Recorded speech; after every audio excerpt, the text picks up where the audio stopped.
അപ്പോൾ ഇന്നത്തെ വീഡിയോയിലേക്ക് ഏവർക്കും വീണ്ടും ഒരിക്കൽ കൂടി സ്വാഗതം. ഇന്നത്തെ വീഡിയോയിൽ നമ്മൾ ഡിസ്കസ് ചെയ്യാൻ പോകുന്നത് സ്റ്റെപ്സ് ഓഫ് റിസർച്ച് ഭാഗമാണ്. അപ്പോൾ നമ്മൾ കഴിഞ്ഞ വീഡിയോയിലായിട്ട് നമ്മൾ റിസർച്ചിൻ്റെ മീനിങ്, ക്യാരക്ടറിസ്റ്റിക്സ് ആൻഡ് ടൈപ്സ് നമ്മൾ ഡിസ്കസ് ചെയ്തിട്ടുണ്ടായിരുന്നു. അതിൻ്റെ കുറച്ച് PYQ ക്വസ്റ്റ്യൻസും ഡിസ്കസ് ചെയ്തിട്ടുണ്ടായിരുന്നു. അപ്പോൾ ഇന്നത്തെ വീഡിയോയിൽ നമ്മൾ സ്റ്റെപ്സ് ഓഫ് റിസർച്ച് ഒന്ന് പരിചയപ്പെടും. ദെൻ മുൻ വർഷങ്ങളിൽ ചോദിച്ചിട്ടുള്ള ചോദ്യങ്ങളും കൂടി നമ്മളൊന്ന് പരിചയപ്പെടാണ് കേട്ടോ. അപ്പോൾ നമുക്കറിയാലോ, റിസർച്ച് എന്ന് പറയുന്നത് എന്താണ്? Investigating a problem to discover new factor, verify existing knowledge ആണ്.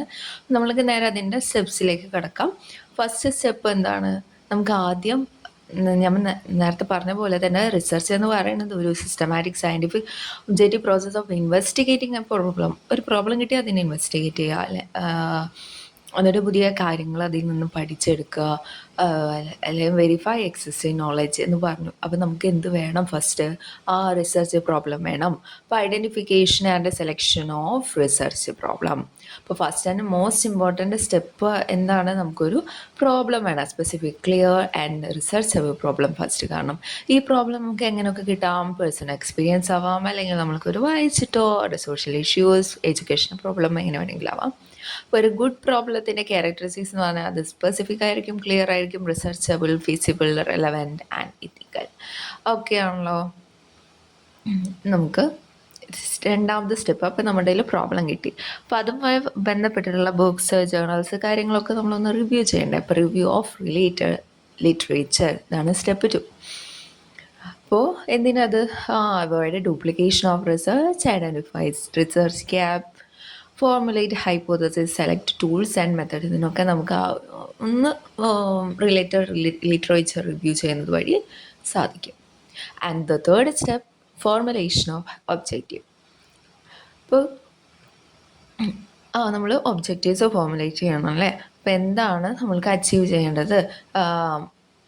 What the researcher intends to achieve, അതിന് ക്ലിയർ സ്റ്റേറ്റ്മെൻറ്റ്സ് വേണം. ഇപ്പോൾ ജനറൽ ഒബ്ജക്റ്റീവ് ഉണ്ടാവും, സ്പെസിഫിക് ഒബ്ജക്റ്റീവ്സ് ഒക്കെ ഉണ്ട്. അപ്പോൾ അതായത് ആ objectives should be clear, measurable and achievable. Then നമ്മൾ എന്ത് ചെയ്യും? ഒരു ഹൈപ്പോത്തസിസ് ഫോർമുലേറ്റ് ചെയ്യും. Formulation of hypothesis. ഹൈപ്പോത്തസിസ് എന്ന് വെച്ചാൽ നമ്മൾ എന്താണോ ടെസ്റ്റ് ചെയ്യാൻ പോകുന്നത് അതിൻ്റെ ഒരു അസംഷൻ, അത് ടെസ്റ്റ് ചെയ്യണം. Testable, clear and precious, based on theory or previous research. ഇപ്പോൾ 2 ടൈപ്പ് ഉണ്ട്, നൾ ഹൈപ്പോത്തസിസ്, ആൾട്ടർനേറ്റ് ഹൈപ്പോത്തസിസ്, അല്ലെങ്കിൽ റിസർച്ച് ഹൈപ്പോത്തസിസ്. അപ്പോൾ നൾ ഹൈപ്പോത്തസിസ് എന്ന് വെച്ചാൽ ബേസിക്കലി നോ എഫക്റ്റ് എന്നാണ് പറയുക. അപ്പോൾ നമുക്കൊരു കുട്ടികളുടെ ഇപ്പോൾ ഒരു ക്ലാസ് റൂമിനെ വെച്ച് ബേസ് ചെയ്തെടുക്കുകയാണെങ്കിൽ, ക്ലാസ് റൂമിൽ ന്യൂ ടീച്ചിങ് മെത്തേഡ്സ് കുട്ടികളുടെ ലേണിങ്ങിനെ എഫക്റ്റ് ചെയ്യും. ഇതാണ് നമുക്ക് ടെസ്റ്റ് ചെയ്യേണ്ടത്. അപ്പോൾ അവിടെ നൾ ഹൈപ്പോത്തസിസ് എഫക്റ്റ് ഇല്ലാത്ത രീതിക്ക് എടുക്കുക. അതായത് എന്നിട്ട് ന്യൂ ടീച്ചിങ് മെത്തേഡ്സ് കുട്ടികളുടെ ലേണിങ്ങിനെ എഫക്റ്റ് ചെയ്യുന്നില്ല എന്ന് നമ്മൾ ഹൈപ്പോത്തസിസ് ചൂസ് ചെയ്യും, നൾ ഹൈപ്പോത്തസിസ്. ഓക്കെ. അപ്പോൾ ആൾട്ടർനേറ്റീവ് എന്ന് പറഞ്ഞാൽ ടീച്ചിങ് മെത്തേഡ്സ് ലേണിങ്ങിനെ എഫക്റ്റ് ചെയ്യുന്നുള്ളതാണ്. അപ്പോൾ നൾ ഹൈപ്പോത്തസിസ് തെറ്റാണോ, അതായത് ന്യൂ ടീച്ചിങ് മെത്തേഡ്സ് ലേണിങ്ങിനെ എഫക്റ്റ് ചെയ്യുന്നില്ല എന്ന നമ്മുടെ ഹൈപ്പോത്തസിസ് ശരിയാണോ തെറ്റാണോ എന്ന് നമ്മൾ കണ്ടുപിടിക്കും. എങ്ങനെ? ബൈ ടേക്കിങ് അതിൻ്റെ ഒബ്സർവേഷൻസും ആ ഒരു ടെസ്റ്റിങ്ങും കാര്യങ്ങളൊക്കെ നടത്തിയിട്ട് അത് തെറ്റാണോ അതിനുള്ള എവിഡൻസ് നമ്മൾ കളക്ട് ചെയ്യും. അപ്പോൾ എവിഡൻസ് ഓക്കെ ആണെങ്കിൽ അതിനനുസരിച്ചിട്ട് നൾ ഹൈപ്പോത്തസിസ് റിജക്റ്റ് ചെയ്യും ഓർ അക്സെപ്റ്റ് ചെയ്യും. ഓക്കെ ആണല്ലോ. അതാണ് ഫോർമുലേഷൻ ഓഫ് ഹൈപ്പോത്തസിസ്. ദെൻ നമ്മൾ എന്ത് ചെയ്യും? റിസർച്ച് ഡിസൈൻ വേണമല്ലേ. അപ്പോൾ സെലക്ഷൻ ഓഫ് റിസർച്ച് ഡിസൈൻ, അതാണ് നമ്മുടെ ആ ഒരു സ്റ്റഡിയുടെ ബ്ലൂ പ്രിൻ്റ് എന്ന് പറയുന്നത്. ഇപ്പോൾ ഡിസ്ക്രിപ്റ്റീവ് ഉണ്ടാവും, എക്സ്പെരിമെൻ്റൽ, ഹിസ്റ്റോറിക്കൽ, സർവേ ഡിസൈൻ, അങ്ങനെ പല ടൈപ്പും ഉണ്ട്. നമ്മൾ ഡിസ്ക്രിപ്റ്റീവ് റിസർച്ചും എക്സ്പെരിമെൻ്റൽ റിസർച്ചും ഒക്കെ കഴിഞ്ഞ വീഡിയോയിൽ ഡിസ്കസ് ചെയ്തിട്ടുണ്ടായിരുന്നു. അപ്പോൾ ഒന്നറിയാൻ വേണ്ടിയിട്ട് അതൊന്ന് നോക്കാം. Then selection of sample. നമ്മൾ അതിന് ശേഷം നമുക്ക് ഒരു റിസർച്ച് നടത്താൻ വേണ്ടിയിട്ട് ഇപ്പം ഞാൻ നേരത്തെ പറഞ്ഞ പോലെ തന്നെ ടീച്ചിങ് മെത്തേഡ് കുട്ടികളുടെ ലേണിങ്ങിനെ എഫക്റ്റ് ചെയ്യുന്നുണ്ടോ അത് നോക്കാൻ വേണ്ടിയിട്ട് നമ്മൾ ഒരു സ്കൂളിലെ ഫുള്ളെടുക്കാൻ എളുപ്പമല്ല. സോ നമ്മൾ അതൊരു പെർട്ടിക്കുലർ ക്ലാസ്സസ് ചൂസ് ചെയ്യും അല്ലേ. അതായത് ആ സ്റ്റുഡൻസിനെ ഫുള്ള് റെപ്രസെൻ്റ് ചെയ്യുന്ന ഒരു ചെറിയൊരു ക്ലാസ് ഓഫ് സ്റ്റുഡൻറ്റ് നമ്മൾ ചൂസ് ചെയ്യും. അതാണ് സാമ്പിൾ. ഇപ്പോൾ process of selecting a representative subset from the population. Type of sampling പലതരത്തിലുണ്ട്. Probability sampling and non probability sampling. Then development of tools and techniques. Step 7, development of tools and techniques. Preparation of instruments for data collection. ഇപ്പോൾ tools questionnaire ആവാം, interviews, schedule, observation, check list, test, scale, അങ്ങനെ പലതരത്തിലും ഉണ്ടാവും. അടുത്ത സ്റ്റെപ്പാണ് collection of data. അങ്ങനെ നമ്മൾ choose ചെയ്ത ആ സാമ്പിളിൽ നിന്ന് നമ്മൾ ഇൻഫോർമേഷൻ ഗ്യാദർ ചെയ്യുന്നു. അപ്പം നമുക്ക് പ്രൈമറി ഡാറ്റ കിട്ടാം, സെക്കൻഡറി ഡാറ്റ. പ്രൈമറി എന്ന് പറഞ്ഞാൽ നമുക്ക് നേരിട്ട് കിട്ടുന്നത്. സെക്കൻഡറി എന്ന് പറഞ്ഞാൽ ഇപ്പോൾ പ്രൈമറി നമ്മൾ ഈ സർവേ, സെൻസസ് അതൊക്കെ വഴി കിട്ടുന്നതാണ് പ്രൈമറി ഡാറ്റ. സെക്കൻഡറി ഡാറ്റ എന്ന് വെച്ചാൽ ഇപ്പോൾ ഓൾറെഡി ഫീഡ് ചെയ്ത് വെച്ചിട്ടുള്ളത്. ഇപ്പോൾ സ്കൂളിൽ പോയിട്ടാണെങ്കിൽ അവിടെ റെക്കോർഡ്സ്, കുട്ടികളുടെ റെക്കോർഡ്സ്, വിവരങ്ങളൊക്കെ എഴുതിയിട്ട് ഓൾറെഡി സൂക്ഷിച്ച് വെച്ചിട്ടുണ്ടാവും. അതിൽ നിന്നും നമ്മൾ ഗ്യാദർ ചെയ്യുന്നത്. ഇപ്പോൾ സർവേ, ഇൻ്റർവ്യൂ, ഒബ്സർവേഷൻ, എക്സ്പെരിമെൻറ്റ്, ഇതൊക്കെ ആ മെത്തേഡ്സാണ്. Then analyse. നമുക്കിപ്പോൾ ഡാറ്റ ഒക്കെ കിട്ടി. ദെൻ നമ്മൾ എന്ത് ചെയ്യണം? അനലൈസ് ചെയ്യണം. Analyse and interpretation of data. അപ്പോൾ നമുക്ക് സ്റ്റാറ്റിസ്റ്റിക്കൽ ടെക്നിക്സ് അവിടെ യൂസ് ചെയ്യാം. അത് സ്റ്റാറ്റിസ്റ്റിക്സ്, മീൻ, മീഡിയൻ, ST, അങ്ങനെ ANOVA, square test, T test, അങ്ങനെ സ്റ്റാറ്റിസ്റ്റിക്കൽ മെഷേഴ്സ്, ടെക്നിക്സ് നമുക്കവിടെ യൂസ് ചെയ്തിട്ട് അനലൈസ് ചെയ്യാം ആ ഡാറ്റേനെ. എന്നിട്ട് നമ്മുടെ കയ്യിലുള്ള നൾ ഹൈപ്പോത്തസിസ് നമ്മൾ ചൂസ് ചെയ്ത് വെച്ചിട്ടുണ്ടാവല്ലോ, അതിനെ ടെസ്റ്റ് ചെയ്യാം. അത് നമുക്ക് കിട്ടിയിട്ടുള്ള ആ ഒരു ഡാറ്റയുടെ ബേസിസിൽ നമുക്ക് അക്സെപ്റ്റ് ചെയ്യണോ റിജക്റ്റ് ചെയ്യണോ എന്ന് നമുക്ക് തീരുമാനിക്കാം. Then step 11, drawing conclusion. ഇപ്പോൾ ജനറലൈസേഷൻ ഓഫ്, നമുക്ക് കുറച്ച് അനലൈസ് ചെയ്തിട്ട് നമുക്ക് ഫൈൻഡിങ്സ് കിട്ടിയിട്ടുണ്ടാവും. ഇത് ജനറലൈസ് ചെയ്യുക. Generalization of findings based on the analysis. Conclusions must be supported by data. Then step 12, report writing, thesis writing. അപ്പോൾ systematic presentation of research work. അപ്പോൾ അതിന് അറിയാലോ, ടൈറ്റിൽ ഉണ്ടാവും, അബ്സ്ട്രാക്റ്റ് ഉണ്ടാവും, ഇൻട്രൊഡക്ഷൻ ഉണ്ടാവും, methodology, analysis, findings, conclusion, reference, അങ്ങനെ ഒരു ഫോർമാറ്റൊക്കെ ഉണ്ട് അല്ലേ. റിപ്പോർട്ട് എഴുതി എല്ലാവർക്കും അത് അറിയുന്നതായിരിക്കും. നമ്മളൊക്കെ പി ജിയിലും ഡിഗ്രിയിലൊക്കെ എഴുതിയിട്ടുള്ളതാണ്. നമ്മൾ എന്തൊക്കെ പഠിച്ചു, ആദ്യം നമുക്കൊരു പ്രോബ്ലം വേണം. ദെൻ നമ്മുടെ ലിറ്ററേച്ചർ ഒന്ന് സ്റ്റഡി ചെയ്യുന്നു. ദെൻ ഒബ്ജക്റ്റീവ്സ് ഉണ്ടാക്കുന്നു, ഹൈപ്പോത്തസിസ് ഫോം ചെയ്യുന്നു, പിന്നെ ഡിസൈൻ സെലക്ട് ചെയ്യുന്നു, പിന്നെ സാമ്പിൾ സെലക്ട് ചെയ്യുന്നു, പിന്നെ ടൂൾസ്, ദെൻ ഡാറ്റ കളക്ട് ചെയ്യുന്നു, അത് ഡാറ്റ അനലൈസ് ചെയ്യുന്നു, എന്നിട്ട് ഹൈപ്പോത്തസിസ് ശരിയാണോ തെറ്റാണോ എന്ന് നോക്കുന്നു. ദെൻ അതിൽ നിന്നൊരു കൺക്ലൂഷനിലെത്തുന്നു, എന്നിട്ട് റിപ്പോർട്ട് തയ്യാറാക്കുന്നു. ഇതാണ് അതിൻ്റെ ഒരു സ്റ്റെപ്സ്.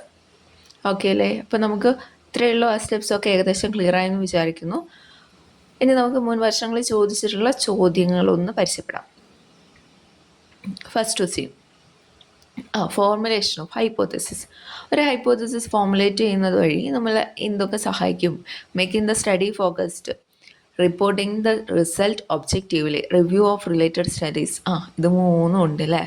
നമുക്കൊരു ഹൈപ്പോത്തസിസ് ഫോം ചെയ്യുന്നത് വഴി നമ്മളപ്പോൾ അതുമ്മ ഫോക്കസ് ചെയ്തോളൂ. അപ്പോൾ ഹൈപ്പോത്തസിസ് ഉണ്ടാക്കുന്നത് നമ്മൾ എന്താണോ ചെയ്യാൻ ഉദ്ദേശിക്കുന്നത് നമുക്ക് ക്ലിയർ ഒരു ഐഡിയ ഉണ്ടാവും. So making the study focused റെഡിയാണ്. പിന്നെ reporting the result objectively, review of related studies, ഇതൊക്കെ ഓക്കെ ആണല്ലേ. നമുക്ക് ആ ഒരു ഹൈപ്പോത്തസിസ് ഉണ്ടെങ്കിൽ it's gives A specific direction for the research. അപ്പോൾ ആ ഹൈപ്പോത്തസിസ് പ്രൂവ് ചെയ്യാനോ ഡിസപ്രൂവ് ചെയ്യാനാണ് നമ്മൾ കൂടുതലായിട്ടും അതിൽ കോൺസെൻട്രേറ്റ് ചെയ്യും. So study focused and reporting the research objectively. Predefined hypothesis ഉള്ളത് കൊണ്ട് തന്നെ നമ്മുടെ ഫൈൻഡിങ്സ് വിത്തൗട്ട് ബയാസ് ഇല്ലാതെ അത് പ്രസൻറ്റ് ചെയ്യാൻ പറ്റും. ഓക്കെ ആണല്ലോ. അപ്പോൾ മൂന്നും ഓക്കെയാണ്. So option D is the correct. A stratified sampling technique in which researchers select a proportional size stratum as his own judgment by random sampling from the individual strata is often so expensive. അപ്പോൾ ഇത് നോക്കിയാൽ ഏത് sampling ടെക്നിക്കാണ് എന്ന് നമുക്ക് അവിടെ കണ്ടെത്തണം. അപ്പോൾ ഒരു proportional size stratum is own judgement ആണ്. അപ്പോൾ നമുക്ക് ഏകദേശം ഈ സാമ്പിളിങ്സ് ഏതൊക്കെയാണെന്ന് അറിയണ്ടേ, നമുക്കതൊന്ന് നോക്കിയിട്ട് വരാം. പ്രോബബിലിറ്റി നേരത്തെ പറഞ്ഞിരുന്നു, സാമ്പിളിങ്ങിൻ്റെ കേസിൽ പ്രോബബിലിറ്റി സാമ്പിളിംഗ് ഉണ്ട്, നോൺ പ്രോബബിലിറ്റി സാമ്പിളിങ്ങും ഉണ്ട്. അപ്പോൾ പ്രോബബിലിറ്റി സാമ്പിളിങ്ങിൽ വരുന്നതാണ് simple random sampling. Simple random sampling എന്ന് വെച്ചാൽ നമ്മൾ സെലക്ട് ചെയ്യണത് എല്ലാ ഇൻഡിവിജ്വൽസിനും ഈക്വൽ ചാൻസ് ആയിരിക്കും. നമുക്കിപ്പോൾ ഒരു യൂണിവേഴ്സിറ്റി ലിസ്റ്റിൽ നിന്ന് 100 സ്റ്റുഡൻസിനെ റാൻഡംലി ചൂസ് ചെയ്യണം. അപ്പോൾ അത് സിമ്പിൾ റാൻഡം സാമ്പിളിംഗ് ആണ്. ഒരു പ്രത്യേകിച്ചൊന്നുമില്ല, നമ്മളിപ്പോൾ തോന്നിയ ഒരു 100 സ്റ്റുഡൻസിനെയാണ് അതിൽ നിന്ന് റാൻഡംലി ആയിരുന്നു ചൂസ് ചെയ്യുന്നത്. That's a simple random sampling. Stratified sampling എന്ന് വെച്ചാലോ, സ്ട്രാറ്റ് ആക്കുക, അതായത് സബ് ഗ്രൂപ്പ്സ് ആക്കിയിട്ട് നമ്മൾ അതിനെ ഡിവൈഡ് ചെയ്യും. അത് വേണമെങ്കിൽ ഏജിൻ്റെ ഗ്രൂപ്പിലാവാം, അല്ലെങ്കിൽ ബേസിസിലാവാം, ജെൻഡറിൻ്റെ ബേസിസിലാവാം, ഇൻകം, അങ്ങനെ സബ് ഗ്രൂപ്പ് ആക്കിയിട്ട് ഡിവൈഡ് ചെയ്യുന്നു. ദെൻ അതിൽ നിന്ന് സാമ്പിൾ സെലക്ട് ചെയ്യുന്നു. ഓക്കെ, അപ്പോൾ എല്ലാ സബ് ഗ്രൂപ്പിൻ്റെയും ഒരു റെപ്രസെൻറ്റേഷൻ നമുക്ക് കിട്ടിയെന്ന് പറയാം. ഓക്കെ, പക്ഷേ പ്രശ്നം എന്താണെന്ന് വെച്ചാൽ നമുക്ക് ഡീറ്റെയിൽഡ് പോപ്പുലേഷൻ നമുക്ക് ആദ്യം വേണം. അപ്പോൾ ജസ്റ്റ് സ്ട്രാറ്റ എന്നുള്ള ഒരു വേർഡ് ഓർത്ത് വെക്കുക, അതായത് divided into subgroups ആണ്. അങ്ങനെ അതിൽ നിന്ന് സാമ്പിൾസ് സെലക്ട് ചെയ്യുന്നു. ഓക്കെ, ഓരോ ഗ്രൂപ്പിൽ സബ് ഗ്രൂപ്പ്സ് ആക്കിയിട്ട് അതിൽ നിന്ന് സാമ്പിൾ എടുക്കുന്നു. ഓക്കെ, പിന്നെ മൂന്നാമത് വരുന്നതാണ് ക്ലസ്റ്റർ സാമ്പിളിംഗ്. ക്ലസ്റ്റേഴ്സ് എന്ന് വെച്ചാൽ ഇപ്പോൾ ലൈക്ക് പോപ്പുലേഷൻസ് ക്ലസ്റ്റേഴ്സ് കൂട്ടമാക്കിയിട്ട് ഇങ്ങനെ ഡിവൈഡ് ചെയ്ത് വെക്കുന്നു, ലൈക്ക് സ്കൂൾസ്, വില്ലേജസ്. എന്നിട്ട് അങ്ങനെ ഓരോ ക്ലസ്റ്റേഴ്സ് ആക്കി വെച്ചിട്ട് ദെൻ അതിൽ നിന്ന് സാമ്പിൾ സെലക്ട് ചെയ്യുന്നു. ഓക്കെ, അപ്പോൾ ലാർജർ പോപ്പുലേഷൻ ആണെന്നുണ്ടെങ്കിൽ അതിനെ നമുക്കിങ്ങനെ ക്ലസ്റ്റേഴ്സ് ആക്കി ഡിവൈഡ് ചെയ്തിട്ട് അതിൽ നിന്ന് സെലക്ട് ചെയ്യാം. ഓക്കെ, അപ്പം മൂന്നെണ്ണം കണ്ടു. ഇനിയാണ് നോൺ പ്രോബബിലിറ്റി സാമ്പിളിംഗ്. ഏതൊക്കെയാണെന്ന് നോക്കാം. കൺവീനിയൻസ് സാമ്പിളിംഗ്, അതായത് നമ്മൾ selecting whoever is easiest to reach. അപ്പോൾ നമുക്ക് ഏതാണോ എളുപ്പം അത് മാത്രം സെലക്ട് ചെയ്യണത്. ഓക്കെ, പർപ്പോസീവ് ജഡ്ജ്മെൻ്റ് സാമ്പിളിംഗ് അല്ലെങ്കിൽ ഡെലിബറേറ്റ് സാമ്പിളിംഗ് എന്നൊക്കെ പറയും. അപ്പോൾ ഈ വേർഡ്സൊക്കെ നോക്കിയോ, purposive sampling, judgement sampling, deliberate, ഇതൊക്കെ ഒന്ന് തന്നെയാണ്. അതായത് ഒരു സ്പെസിഫിക് ക്രൈറ്റീരിയ നമ്മളായിട്ട് ജഡ്ജ് ചെയ്തിട്ടാണ് പാർട്ടിസിപ്പൻസിന് റിസർച്ചർ സെലക്ട് ചെയ്യുന്നത്. ഇപ്പോൾ പെഡഗോജി പഠിക്കാൻ വേണ്ടിയിട്ട് നമ്മൾ മാത്തമാറ്റിക്കൽ ടീച്ചേഴ്സിനെ ചൂസ് ചെയ്യുന്നു, ഓൺലി അതിനെ ചൂസ് ചെയ്യുന്നു. ഓക്കെ, അപ്പോൾ അത് സബ്ജക്റ്റീവായ ഒന്നും ജനറലൈസബിൾ അല്ല. ഓക്കെ, അതാണ് judgement sampling. Next snowball sampling. Snowball എന്ന് വെച്ചാൽ ഇപ്പോൾ സ്നോബോൾ കണ്ടിട്ടില്ല, ഇപ്പോൾ ഒരു വലിയൊരു മലമുകളിൽ നിന്നിട്ട് നമ്മൾ ചെറിയൊരു സ്നോ ഇങ്ങനെ താഴത്തേക്ക് ഉരുണ്ട് വരാണെന്ന് വിചാരിക്കുക. അപ്പോൾ ഈ ഉരുണ്ട് വരുന്നതിനനുസരിച്ചിട്ട് തുടക്കത്തിൽ അത് ചെറിയൊരു പോർഷനായിരിക്കും, ചെറിയൊരു പൂളായിരിക്കും. പിന്നെ താഴത്തേക്ക് എത്തുമ്പോഴത്തേനും അതിങ്ങനെ വലുതായി വരും അല്ലേ. അപ്പോൾ ചെറുതിൽ നിന്ന് സ്റ്റാർട്ട് ചെയ്യും, പക്ഷെ പിന്നീട് അത് താഴത്തെത്തുമ്പോഴത്തേനും നല്ല വലുതായിട്ട് വരും. അപ്പോൾ ഇത് ആ ഒരു ടൈപ്പ്. ഇപ്പോൾ ഓഫ്ലൈൻ യൂസർ ഫോർ ഹിഡൻ പോപ്പുലേഷനിൽ നിന്ന് നമുക്കപ്പോൾ സാമ്പിൾസ് കിട്ടുന്നില്ല. അപ്പോൾ ആദ്യം നമ്മൾ ഒരാളെ സെലക്ട് ചെയ്യും, ദെൻ അയാളോട് ചോദിക്കും തനിക്ക് പരിചയമുള്ള ആൾക്കാരുണ്ടോ, അങ്ങനെ അവരെ കണ്ടെത്തും. എന്നിട്ട് അവരോട് ചോദിക്കും നിങ്ങൾക്ക് പരിചയമുള്ള ആൾക്കാരുണ്ടോ. അങ്ങനെ കണ്ടെത്തി നമുക്ക് അവസാനം നമുക്ക് ആവശ്യമുള്ള ആൾക്കാരെ ഡാറ്റാസ് നമുക്ക് കളക്ട് ചെയ്യാൻ പറ്റും. ഇപ്പോൾ ട്രാക്ക് യൂസേഴ്സ് നമുക്ക് പെട്ടെന്ന് കണ്ടുപിടിക്കാൻ പറ്റില്ല, പക്ഷെ ഒരാളെ കണ്ടുപിടിച്ച് കഴിഞ്ഞാൽ അയാളിൽ നിന്ന് കണക്റ്റഡ് ആയിട്ട് ബാക്കി ആൾക്കാരെ കണ്ടെത്താൻ പറ്റുമല്ലോ. അതുപോലെ റെയർ ഡിസീസ് പേഷ്യൻസ് ഒരാളെ കണ്ടെത്തിയാൽ ആൾ പോകുന്ന സ്ഥലത്ത് നിന്ന് ആൾക്ക് പരിചയമുള്ളവരെ അങ്ങനെ കണ്ടെത്തി വരാൻ പറ്റും. ഓക്കെ, ഹാർഡ് ടു റീച്ച് ഗ്രൂപ്പ്സിൽ യൂസ്ഫുൾ ആണ്. പിന്നെ വരുന്നതാണ് ക്വാട്ട സാമ്പിളിംഗ്. ഇപ്പോൾ ക്വാട്ട സാമ്പിളിംഗ് എന്ന് വെച്ചാൽ certain categories enters certain categories are represented, but selection within the categories is not random. അപ്പോൾ ആദ്യം നമ്മൾ ഒരു കോട്ടകളായിട്ട് സെറ്റ് ചെയ്ത് വെച്ചു, എന്നിട്ട് അതിൽ നിന്ന് ജഡ്ജ്മെൻ്റൽ ബേസിസിലാണ് നമുക്ക് ഇഷ്ടമുള്ള ആൾക്കാരെയാണ് എടുക്കുന്നത്. Within the categories is known random. Okay, അതായത് നമ്മൾക്ക് ഫേവറബിൾ ആയിട്ടുള്ള ആൾക്കാരെ ആ കാറ്റഗറീസിൽ നിന്ന് സെലക്ട് ചെയ്യും. ഓക്കെ, അതാണ് ക്വാട്ട സാമ്പിളിങ്. പിന്നെ വരുന്നതാണ് area sampling.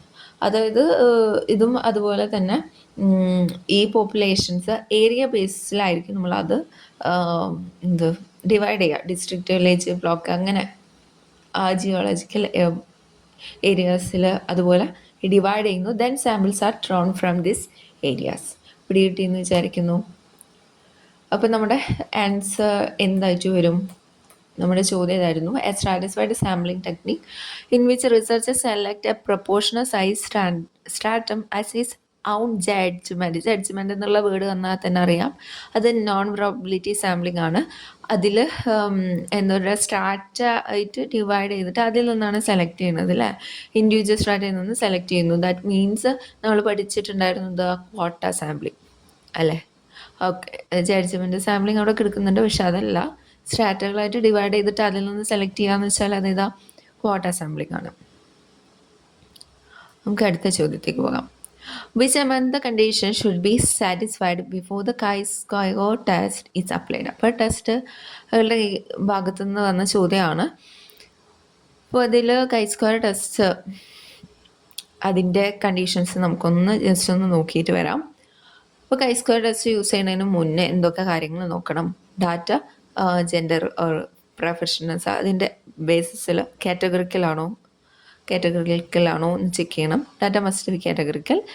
Observations must be independent. Each participant or item should contribute to only one cell in the contingency table.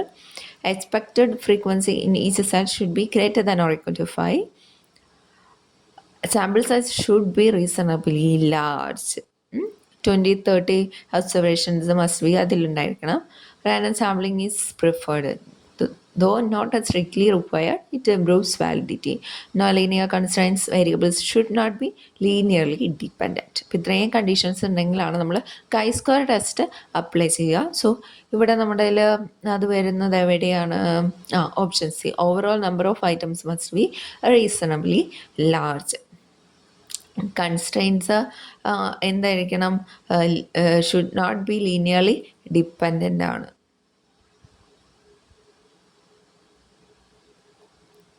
Next question, multi stage sampling is a type of. മൾട്ടി stage സാമ്പിളിംഗ് എന്താണെന്ന് നമുക്ക് ആദ്യം അറിയണ്ടേ, എന്നാലല്ലേ ഇതിൻ്റെ ആൻസർ കണ്ടെത്താൻ പറ്റൂ. അപ്പോൾ മൾട്ടി സ്റ്റേജ് സാമ്പിളിംഗ് എന്താണ്? It's A probability sampling technique. Probability sampling technique where the population is divided into groups and samples are drawn in stages using different sampling method. അത് അപ്പോൾ ഇവിടെ എന്താണെന്ന് വെച്ചാൽ ഇതൊരു പ്രോബബിലിറ്റി സാമ്പിളിംഗ് ടെക്നിക്കാണ്. ഈ പോപ്പുലേഷനെ നമ്മൾ പറഞ്ഞ പോലെ തന്നെ ഗ്രൂപ്പ്സ് ആക്കിയിട്ട് ഡിവൈഡ് ചെയ്യും. എന്നിട്ട് ഈ ഗ്രൂപ്പ്സിൽ നിന്ന് ഓരോ സ്റ്റേജസിൽ നിന്നാണ് സാമ്പിൾസ് സെലക്ട് ചെയ്യുക. അപ്പോൾ അത് നമ്മൾ എന്താ ചെയ്യുന്നതെന്ന് വെച്ചാൽ ഇപ്പോൾ ഒരു ഈ പോപ്പുലേഷൻ വലിയൊരു ലാർജ് ഗ്രൂപ്പ്സ് ആക്കിയിട്ട് നമ്മൾ ഡിവൈഡ് ചെയ്യും. ലൈക്ക് സ്റ്റേറ്റ്സ്, ഡിസ്ട്രിക്റ്റ്, അങ്ങനെ ലാർജ്. ഇപ്പോൾ സ്റ്റേറ്റ് മൊത്തം എടുക്കുകയാണെങ്കിൽ അതിനെ ഡിസ്ട്രിക്റ്റ് ആക്കിയിട്ട് ഡിവൈഡ് ചെയ്തു. എന്നിട്ട് അതിൽ നിന്ന് കുറച്ച് ഗ്രൂപ്പ്സ് സെലക്ട് ചെയ്തു. ദെൻ സെക്കൻഡ് സ്റ്റേജിൽ എന്ത് ചെയ്യുന്നു? ആ ഗ്രൂപ്പ്സിനെ, അതായത് ആ ഡിസ്ട്രിക്റ്റിനെ വീണ്ടും സ്മോളർ യൂണിറ്റ്സ് ആക്കിയിട്ട് ഡിവൈഡ് ചെയ്യുന്നു. ലൈക്ക് വില്ലേജസ് ആക്കിയിട്ട് ഡിവൈഡ് ചെയ്യുന്നു. എന്നിട്ട് അതിൽ നിന്ന് കുറച്ച് വില്ലേജസിനെ നമ്മൾ റാൻഡംലി സെലക്ട് ചെയ്യുന്നു. തേർഡ് സ്റ്റേജ് വീണ്ടും നമ്മൾ അതിനെ വീണ്ടും ഡിവൈഡ് ചെയ്യുന്നു. വില്ലേജസിൽ നിന്ന് വേണമെങ്കിൽ ഓരോ സ്കൂൾസ് സെലക്ട് ചെയ്യാം.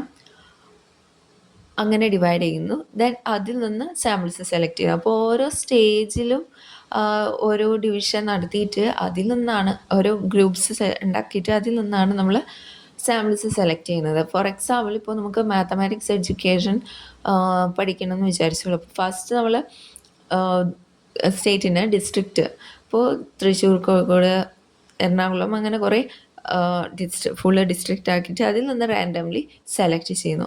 ഓരോ ഡിസ്ട്രിക്റ്റിൽ നിന്നും നമ്മൾ ഓരോ സ്കൂൾസ് റാൻഡംലി കുറച്ച് സ്കൂൾസ് സെലക്ട് ചെയ്യുന്നു. ആ ഓരോ സ്കൂൾസിൽ നിന്നും റാൻഡംലി നമ്മൾ കുറച്ച് മാത്തമാറ്റിക്സ് ടീച്ചേഴ്സിനെ സെലക്ട് ചെയ്യുന്നു. എന്നിട്ട് നമ്മൾ സ്റ്റഡി നടത്തുന്നു. അപ്പോൾ അത്യാവശ്യം സ്റ്റേജുകളൊക്കെ നടത്തിയിട്ടാണ് നമ്മൾ പരിപാടീസ് ചെയ്യുന്നത്. അതാണ് മൾട്ടി സ്റ്റേജ് സാമ്പിളിംഗ് എന്ന് പറയുന്നത്.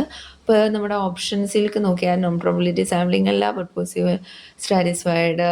അപ്പോൾ ഇത് റാൻഡം സാമ്പിളിംഗ് ആണ്, ബട്ട് അല്പം കോംപ്ലക്സ് ആയിട്ടുള്ള പരിപാടിയല്ലേ. സോ ഓപ്ഷൻ ഡി ആണ് ഇവിടെ കറക്റ്റ്. അടുത്ത question, which type of error occurs when the null hypothesis accepted when it is actually false. ഈ നൾ ഹൈപ്പോത്തസിസും അൾട്ടർനേറ്റ് ഹൈപ്പോത്തസിസും പഠിച്ചു, പക്ഷേ ടൈപ്പ് എറേഴ്സ് നമ്മൾ നോക്കിയിട്ടുണ്ടായിരുന്നില്ല. നമുക്കതൊന്ന് നോക്കിയിട്ട് വരാം. ഹൈപ്പോത്തസിസ്, നൾ ഹൈപ്പോത്തസിസ് ഉണ്ട്, അൾട്ടർനേറ്റ് ഹൈപ്പോത്തസിസ് ഉണ്ട്. നൾ ഹൈപ്പോത്തസിസ് എന്ന് പറഞ്ഞാൽ ഞാൻ നേരത്തെ പറഞ്ഞ പോലെ തന്നെ no effect, no difference, no relationship, അങ്ങനത്തെ ടൈപ്പിലുള്ള സ്റ്റേറ്റ്മെൻ്റ് ആയിരിക്കണം നൾ ഹൈപ്പോത്തസിസ്. alternate hypothesis നമ്മളത് റിസർച്ച് ഹൈപ്പോത്തസിസ് എന്ന് പറയും. A statement that contradict the null ഹൈപ്പോത്തസിസിൻ്റെ ജസ്റ്റ് ഓപ്പോസിറ്റ്സ്, അതായത് there is an effect, difference or relationship. Okay, നമ്മൾ ഹൈപ്പോത്തസിസ് ടെസ്റ്റിങ് നമ്മൾ ഫോക്കസ് ചെയ്യുന്ന നൾ ഹൈപ്പോത്തസിസിനെയാണ്. എന്നിട്ട് എവിഡൻസൊക്കെ കിട്ടിക്കഴിഞ്ഞിട്ട് നമ്മൾ ഇവാലുവേറ്റ് ചെയ്തിട്ട് ഡിസൈഡ് ചെയ്യും അത് റിജക്റ്റ് ചെയ്യണോ അതോ അക്സെപ്റ്റ് ചെയ്യണോ എന്നുള്ളത്. ഓക്കെ, അപ്പോൾ അതിൽ എറേഴ്സ് വരാമല്ലോ. ഇപ്പോൾ ആ എറേഴ്സ് രണ്ട് ടൈപ്പിലുണ്ട്. ടൈപ്പ് 1 എറർ എന്താണെന്ന് വെച്ചാൽ ആ നൾ ഹൈപ്പോത്തസിസ് ആക്ച്വലി ട്രൂ ആയിട്ട് നമ്മൾ അതിനെ റിജക്റ്റ് ചെയ്താൽ അതിന് ടൈപ്പ് 1 എറർ. ഫോർ എക്സാമ്പിൾ, നമ്മളെടുത്ത null hypothesis new teaching model scores improve ചെയ്യുന്നില്ല എന്നുള്ള നൾ ഹൈപ്പോത്തസിസ്. നമ്മൾ ആ എവിഡൻസൊക്കെ കളക്ട് ചെയ്തു വന്നു. എന്നിട്ട് നോക്കിയപ്പോൾ നമുക്ക് കിട്ടിയത് ആ ടീച്ചിങ് മെത്തേഡ്സ് സ്കോഴ്സ് ഇമ്പ്രൂവ് ചെയ്യുന്ന കിട്ടി. പക്ഷേ ഒറിജിനലി അങ്ങനെ ഇമ്പ്രൂവ് ചെയ്യുന്നില്ല. ഓക്കെ, അതായത് നൾ ഹൈപ്പോത്തസിസ് ശരിയായിരുന്നു, എന്നിട്ട് നമ്മളത് നൾ ഹൈപ്പോത്തസിസ് റിജക്റ്റ് ചെയ്തു. ഓക്കെ, അതാണ് ടൈപ്പ് 1 എറർ. ശരിയായിട്ട് നമ്മളത് റിജക്റ്റ് ചെയ്താൽ ടൈപ്പ് 1 എറർ. അപ്പോൾ ആ equal to significance level alpha. Okay, significance ലെവലിൽ നിന്നാണ് നമ്മൾ ആ ടൈപ്പ് 1 എററുമായിട്ട് അതിൻ്റെ probability of type 1 error is significance level. ഇനി ടൈപ്പ് 2 എറർ. ടൈപ്പ് 2 എറർ എന്ന് വെച്ചാൽ തിരികൂടി കൂടിയ സാധനം. അതായത് നൾ ഹൈപ്പോത്തസിസ് തെറ്റായിട്ട് നമ്മളത് അക്സെപ്റ്റ് ചെയ്യുക. അപ്പോൾ തെറ്റായിട്ട് ആ ഒരു കാര്യം അക്സെപ്റ്റ് ചെയ്യുന്നത് ഭയങ്കര പ്രശ്നമല്ലേന്ന് വിചാരിച്ചാൽ മതി. അപ്പോൾ അത് ടൈപ്പ് ഇത്തിരി കൂടിയ എററാണ് ടൈപ്പ് 2 എറർ. നൾ ഹൈപ്പോത്തസിസ് ഇങ്ങനെയും പറയാം, നൾ ഹൈപ്പോത്തസിസ് റിജക്റ്റ് ചെയ്യാൻ ഫെയിലായി, എന്താ ആൾട്ടർനേറ്റ് ഹൈപ്പോത്തസിസ് ട്രൂ. അതായത് നൾ ഹൈപ്പോത്തസിസ് ഫോൾസ് ആയിട്ട് നമ്മൾ അതിനെ അക്സെപ്റ്റ് ചെയ്യുകയാണെങ്കിൽ അത് ടൈപ്പ് 2 എറർ. നേരത്തെ പറഞ്ഞ പോലെ തന്നെ ന്യൂ ടീച്ചിങ് മെത്തേഡ്സ് എഫക്റ്റ് ഇല്ല എന്നുള്ള ഇത് നമ്മൾ കൺക്ലൂഡ് ചെയ്തു. പക്ഷേ ആക്ച്വലി ന്യൂ ടീച്ചിങ് മെത്തേഡ്സിന് എഫക്റ്റ് ഉണ്ടായിരുന്നു. നൾ ഹൈപ്പോത്തസിസ് തെറ്റായിരുന്നു, പക്ഷെ നമ്മൾ ശരിയാണെന്ന് വന്നിട്ട് അത് അക്സെപ്റ്റ് ചെയ്തു. ഓക്കെ, അത് ബീറ്റ ആണെങ്കിൽ 1 - ബീറ്റ അതാണ് പവർ ഓഫ് ദ ടെസ്റ്റ്. അതായത് ആ ടൈപ്പ് 2 എറർ ഒഴിവാക്കണം. 1 - beta that is the power of test. Okay, type 1 error നമ്മൾ എന്താ വിളിച്ചു? Significance level. ദെൻ ടൈപ്പ് 2 എററിൻ്റെ പ്രോബിലിറ്റി 1 - ടൈപ്പ് 2 എററിൻ്റെ probability that's called power of the test. രണ്ട് ടേംസ് നോക്കി വെച്ചോളൂ. Which of the set of activities best indicate the cyclic nature of action research strategy? Action research സ്ട്രാറ്റജിയുടെ cyclic nature. ഇത് first സെക്ഷനിലത്തെ ഒരു ചോദ്യമായിരുന്നു. അതെന്താ അതിൽ പറഞ്ഞിട്ടുണ്ടായിരുന്നു, ആക്ഷൻ റിസർച്ചിൻ്റെ ഭാഗത്ത് ജസ്റ്റ് ഒന്ന് സൂചിപ്പിച്ചിട്ടുണ്ടായിരുന്നു. ഫസ്റ്റ് നമ്മൾ എന്ത് ചെയ്യണം? പ്ലാൻ ചെയ്യണം, അതായത് പ്രോബ്ലം കണ്ടെത്തണം. ദെൻ ആക്ട് ചെയ്യുക, implement the plan. Then observe, data gathering and monitoring the effect of action, reflect, analyzing the result and deciding whether to start the cycle again with the new or modified plan. Okay, അതിന് example പറയുകയാണെങ്കിൽ ഇപ്പോൾ teacher നോക്കുകയാണ്. ഇപ്പോൾ രാവിലെ ടീച്ചറുടെ ക്ലാസ്സിൽ വരുന്ന കുട്ടികൾ നേരം വൈകി എത്തുന്നു. മോർണിംഗ് ക്ലാസ് വെച്ചേക്കാണ്. 10ാം ക്ലാസ്സിൽ ക്ലാസ് എടുക്കുമ്പോൾ മോർണിംഗ് ക്ലാസ് വെച്ചപ്പോൾ മോർണിംഗ് ക്ലാസ്സിന് വരുന്ന പിള്ളേരുടെ എണ്ണം വളരെ കുറവ്. അപ്പോൾ അതൊന്ന് ഇൻക്രീസ് ചെയ്യണം, അതിന് വേണ്ടിയിട്ട് പ്ലാൻ ഇടാണ്. ഇപ്പോൾ എന്തായിരുന്നു പ്ലാൻ എന്ന് വെച്ചാൽ, ആ ടീച്ചിങ് മെത്തേഡിൽ രാവിലെ മോർണിംഗിൽ ഒന്ന് ഒരു പുതിയൊരു ഗെയിം ഇൻട്രൊഡ്യൂസ് ചെയ്യുന്നു. എന്നിട്ട് ആ ഗെയിമിൽ ജയിക്കുന്ന കുട്ടികൾക്ക് ഒരു ഗിഫ്റ്റ് കൊടുക്കുക എന്നുള്ള പ്ലാൻ ഇട്ടു. എന്നിട്ട് അത് ഇംപ്ലിമെൻ്റ് ചെയ്തു. എന്നിട്ട് ഒന്ന് ഒബ്സർവ് ചെയ്തു. ഫസ്റ്റ് ഒരു വീക്ക് ഒബ്സർവ് ചെയ്തു അതിൻ്റെ എഫക്ട്സ് കണ്ടുപിടിക്കാൻ വേണ്ടിയിട്ട്. അപ്പോൾ ആ ഒരു വീക്കിന് ശേഷം നോക്കിയപ്പോൾ എന്താ കുട്ടികൾ ഇന്ന് രാവിലെ അറ്റൻഡ് ചെയ്യുന്നത് കൂടിയിട്ടുണ്ട്. പക്ഷെ നോക്കിയപ്പോൾ ഡെയിലി ഗിഫ്റ്റ് കൊടുക്കുന്ന കാര്യം അത് ഭയങ്കര എക്സ്പെൻസ് അല്ലേ. അപ്പോൾ ടീച്ചർ ആ സൈക്കിള് റീസ്റ്റാർട്ട് ചെയ്യും with new modified plan. Like ഈ ഗിഫ്റ്റ് കൊടുക്കുന്നതിന് പകരം ബോണസ് പോയിന്റ് ഇട്ട് കൊടുക്കുന്ന തരത്തിൽ. അപ്പം അത് വീണ്ടും ഈ സ്റ്റെപ്സ് റിപ്പീറ്റ് ചെയ്യും. ഇതൊരു സൈക്ലിക് നേച്ചറാണ്. അപ്പോൾ ഇതിൽ ഓപ്ഷൻ ഏതാണ് വരുന്നത്? Plan, act, observe, reflect. Option 4. Next, which of the following sequence of research steps is nearer to specific method, scientific method? അപ്പോൾ ഇതിൽ ഏതാണ് scientific മെത്തേഡിലുള്ള research steps?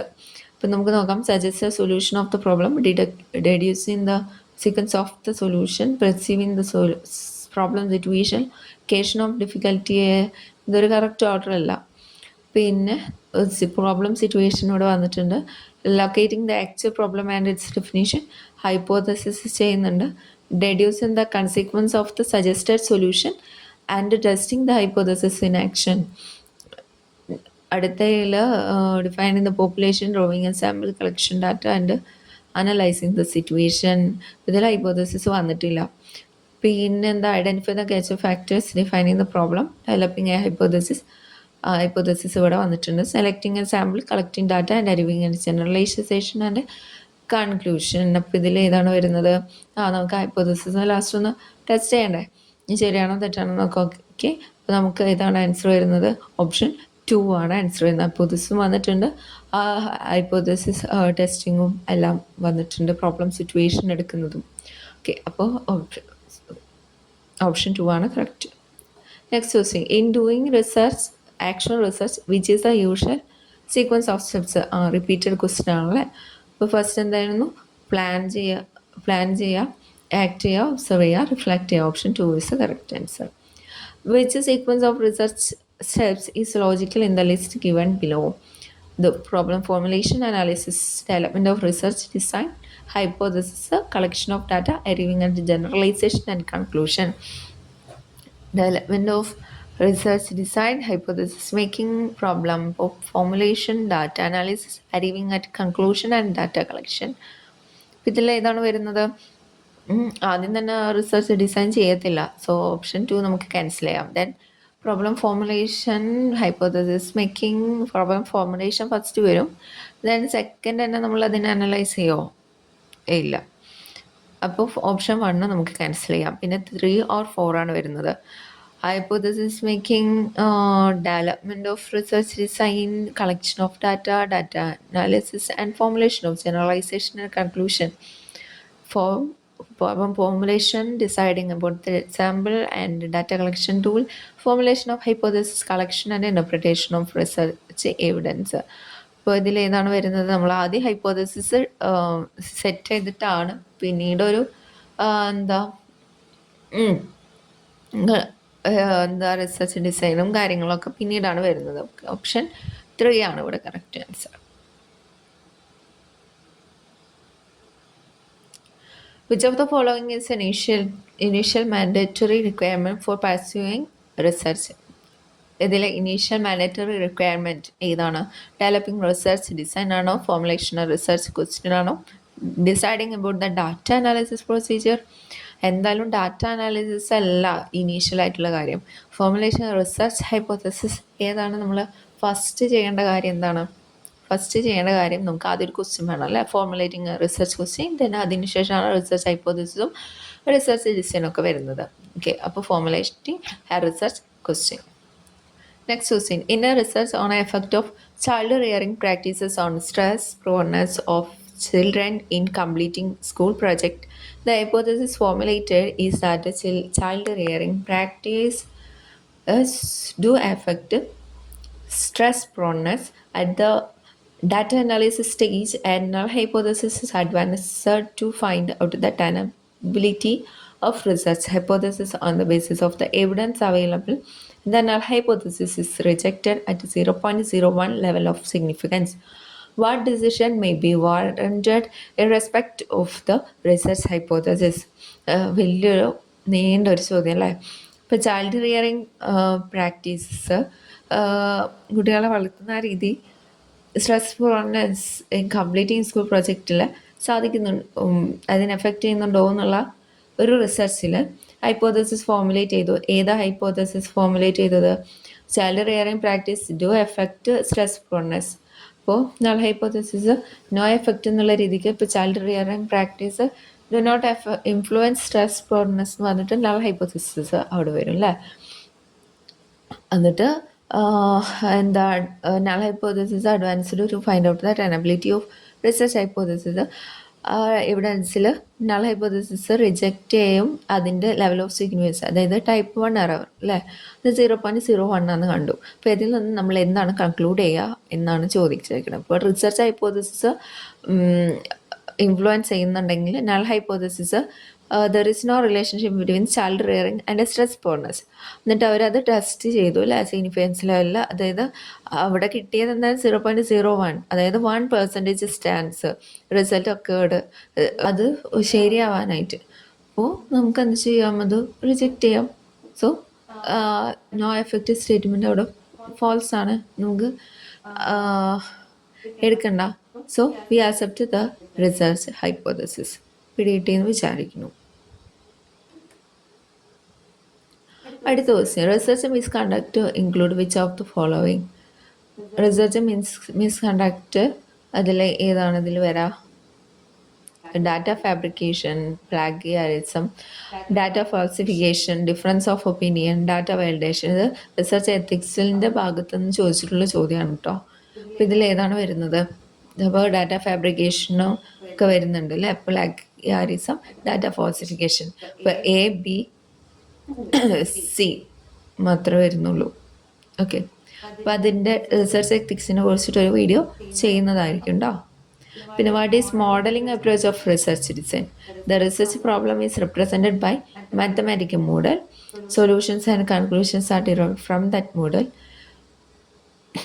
There is no research problem in this approach. Solution and conclusions are derived from the objectives. എന്നല്ല, അപ്പം ഇതിൽ answer വരുന്നത് first one ആണ്. Research problem is represented by mathematical model. Solution and conclusions are derived from that model. എന്താണ് questionnaire എന്നാണ് ചോദിച്ചിട്ടുള്ളത്, നമുക്ക് correct ആയിട്ട് കിട്ടും അല്ലേ. അതായത് നമുക്ക് ഡാറ്റ കളക്ട് ചെയ്യാൻ വേണ്ടിയിട്ടുള്ള ടൂളാണ്. അപ്പോൾ അത് എന്താ, ഓപ്ഷൻ 2 ആണ് ഇവിടെ കറക്റ്റായിട്ട് വരുന്നത്. Data collection instrument. ഇനി ഫൈനലൈസിങ് എ റിസർച്ച് പ്രോബ്ലത്തിൻ്റെ കറക്റ്റ് ഓർഡറാണ് ചോദിച്ചിട്ടുള്ളത്. Defining the research problem, selecting the area of research, finding the research gap, study of reference material and a report of previous researches, identifying a research problem. അപ്പം ഇതിൻ്റെ correct order എന്താണ്? ആദ്യം B വരോ അതോ